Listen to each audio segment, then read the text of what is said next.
નમસ્કાર મિત્રો, આજનો વિડિયો એવા તમામ લોકો માટે વરદાન સાબિત થશે જેમને વિટામિન B12ની મોટી ઉણપ સતાવે છે. ભાઈ, ખાસ કરીને શાકાહારી લોકો. માંસાહારી લોકોને તો વિટામિન B12 ભરપૂર માત્રામાં મળી જાય, પણ શાકાહારી લોકો શું કરે? આજનો વિડિયો ખાસ એમના માટે જ છે. પ્લસ હું 5 એવા શાકાહારી સ્ત્રોત જણાવીશ જેમના દ્વારા શાકાહારી લોકો વિટામિન B12ની ઉણપને પૂરી કરી શકે છે. રાઈટ? તો આજનો વિડિયો ખૂબ જ ઉપયોગી છે, ખાસ કરીને શાકાહારીઓ માટે અને માંસાહારીઓ માટે પણ સારો છે, જેથી તેઓ એવા લોકો સાથે શેર કરી શકે જેઓ શાકાહારી છે. રાઈટ? જેથી તેમનું પણ ભલું થઈ શકે. હું ખૂબ જ સરસ ફોર્મ્યુલા આપીશ અને સાથે જ એવા 5 સ્ત્રોત જણાવીશ જેનો તમે મહત્તમ લાભ ઉઠાવી શકો છો. તો ચાલો આ વિડિયોની શરૂઆત કરીએ અને જાણીએ આ તમામ ફોર્મ્યુલા અને 5 શક્તિશાળી શાકાહારી સ્ત્રોતો વિશે. મેં બિલકુલ સાચું કહ્યું અને તમે પણ જાણો છો કે શાકાહારીઓને વિટામિન B12ની ઉણપ અવારનવાર સતાવતી રહે છે. તો શું કરવું? લોકો ખૂબ પરેશાન રહેશે. તો આજે હું તમને ફોર્મ્યુલા પણ જણાવીશ અને સાથે જ શાકાહારી સ્ત્રોત તો જણાવીશ જ. તો સૌથી પહેલાં હું એ જણાવવા માગું છું કે વિટામિન B12ની ઉણપ આખરે થાય જ કેમ છે? સૌથી મોટું અને પહેલું કારણ એ છે કે લોકો પોતાની એસિડિટીને ઠીક કરવા માટે અથવા ખાટી ઓડકાર અને અપચા માટે કેપ્સ્યુલ્સ લે છે, જેમ કે પેન્ટાપ્રાઝોલ, ડોમપેરિડોન, રેબીપ્રાઝોલ જેવા કેપ્સ્યુલ્સ અથવા એન્ટાસિડ્સ લે છે. જ્યારે તેને દરરોજ લેવાનું શરૂ કરે છે ત્યારે આપણું પેટ નબળું પડવા લાગે છે અને અંદર B12નું શોષણ થઈ શકતું નથી, એટલે તે નબળું પડવા લાગે છે. આ સૌથી મોટું કારણ છે. સૌથી વધુ સમસ્યા એ જ આવે છે કે એસિડિટી ઠીક કરવાના ચક્કરમાં B12 ઓછું થઈ ગયું. કેમ? કારણ કે અંદરની સિસ્ટમ નબળી પડી ગઈ. બીજું, જેમને IBS એટલે કે ઇરિટેબલ બાઉલ સિન્ડ્રોમની સમસ્યા રહે છે, જેમાં પેટ હંમેશા ખરાબ જ રહેશે. રાઈટ? તો જો તમારું પાચન નબળું છે, જો પેટ ખરાબ છે અથવા ગેસ્ટ્રાઇટિસની સમસ્યા છે, તો B12ની ઉણપ આવવી શક્ય છે. બરાબર ને? તો આ 2-3 એવા પાક્કા કારણો છે જેના લીધે B12ની ઉણપ થાય જ છે.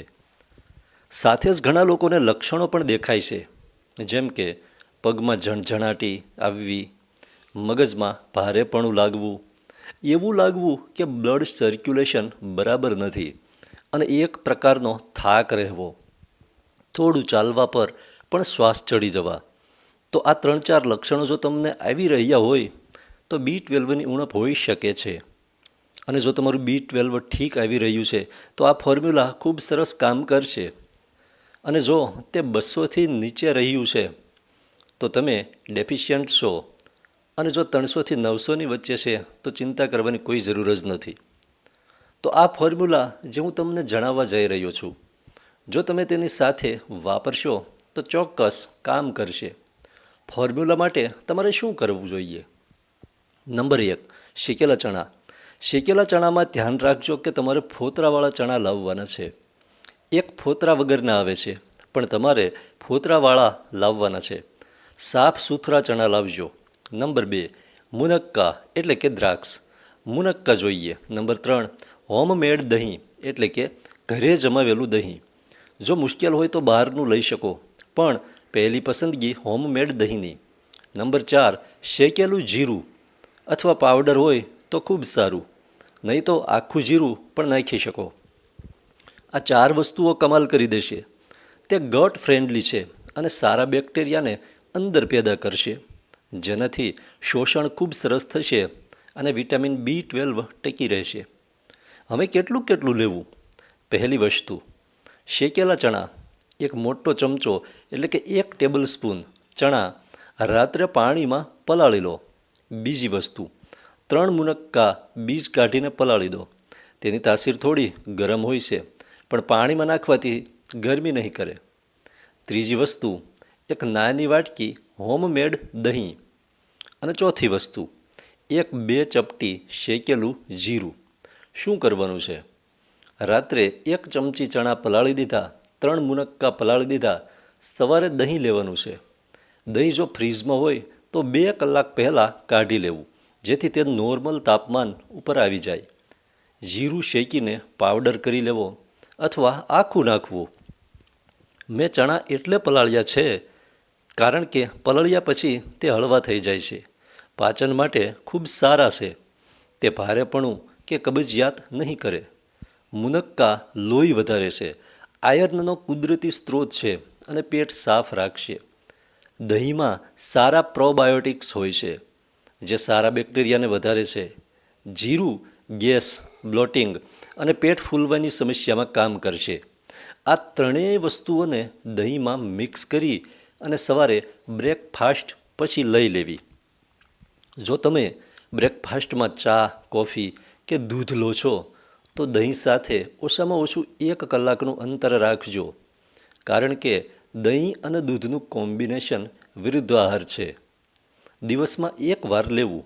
આ ફોર્મ્યુલા કોઈ ગોળી જેવું નહીં, પણ તમારા શરીરને સક્ષમ બનાવવાનું કામ કરશે. હવે 5 શાકાહારી સ્ત્રોત કયા છે? નંબર 1 પનીર, નંબર 2 દહીં, નંબર 3 ચીઝ. પનીર અને ચીઝ બંનેમાં B12 સારી માત્રામાં મળે છે.